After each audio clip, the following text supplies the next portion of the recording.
بسم اللہ الرحمن الرحیم. معزز سامعین، السلام علیکم ورحمۃ اللہ وبرکاتہ. سنت اثر، اس کی فضیلت، ان کے متعلق گفتگو کریں گے. سنت اثر یعنی نماز اثر سے پہلے جو سنتیں ادا کی جاتی ہیں، ان کی شرعی حیثیت کیا ہے اور آقا کریم علیہ الصلاۃ والسلام نے اس پر کیا فضیلت بیان فرمائی ہے.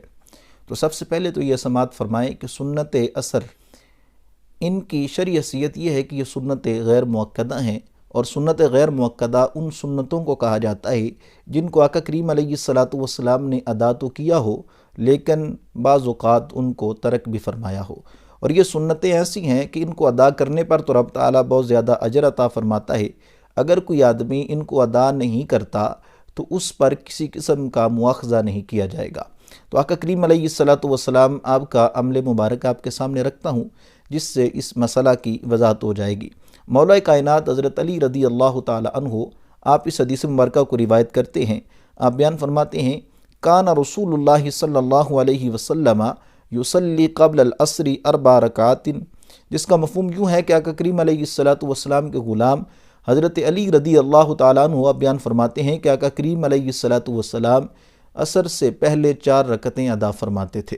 اور اسی طرح آقا کریم علیہ الصلاۃ والسلام آپ نے ایک اور مقام پر ارشاد فرمایا. حضرت عبداللہ بن عمر رضی اللہ تعالیٰ عنہ آپ اس حدیث مبارکہ کو روایت کرتے ہیں کہ آقا کریم علیہ الصلاۃ والسلام نے ارشاد فرمایا کہ اللہ تعالیٰ اس آدمی پر رحم فرمائے جو عصر سے پہلے 4 رکعتیں ادا کرتا ہے.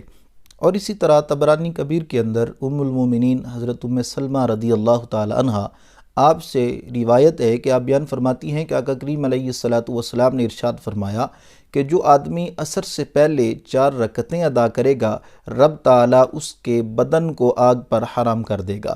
یعنی اتنا بڑا عمل آقا کریم علیہ الصلاۃ والسلام نے جس کو خود بھی انجام دیا اور اپنی امت پر اس کی فضیلت کو بھی بیان کیا، تو رب تعالیٰ کی بارگاہ میں دعا کرنی چاہیے کہ رب تعالیٰ آقا کریم علیہ الصلاۃ والسلام آپ کی شریعت مطہرہ پر عمل کی توفیق عطا فرمائے.